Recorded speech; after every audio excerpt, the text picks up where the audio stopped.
Gawa tayo salad for lunch. Happy Father's Day.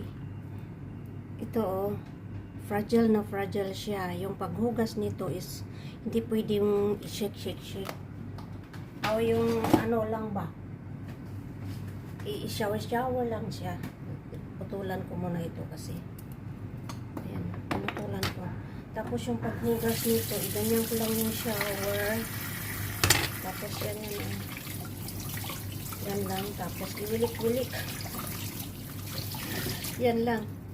O, i-shake lang konti para matanggal yung tubig-tubig. Tapos i-ano sa strainer. Ayan o.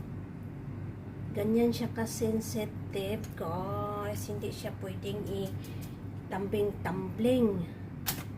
Yung mga sangkap, marami akong ito, kamatis, pula, yellow, orange, green.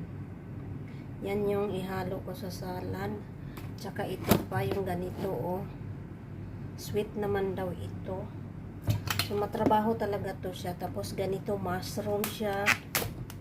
Hugasan ko siya, yan ganyan, oh. So, puro hilaw. Ganyan ako gagawa ng style nila ni Boss Amo. Hindi naman siya marami kasi bawat klase ito isang piraso. Ito naman siya mga 6. So, isang pula, isang green, 2 dilaw, isang orange. Kung alin ang marami, ganito, maraming pula. So, yung pula 2, isang green. Basta mga 6 lang ilagay ko doon kasi yung lagayan, ano lang, pagkasyahin doon. Hindi naman sila matakaw anyway. Ay, buhay ng mozzarella. Ito pa yung avocado, Philippines. Dahil sa sobrang nilagay ko sa refrigerator. Tapos cucumber. Yan ang mga sangkap niya sa salad. So, ito pa ang rocket.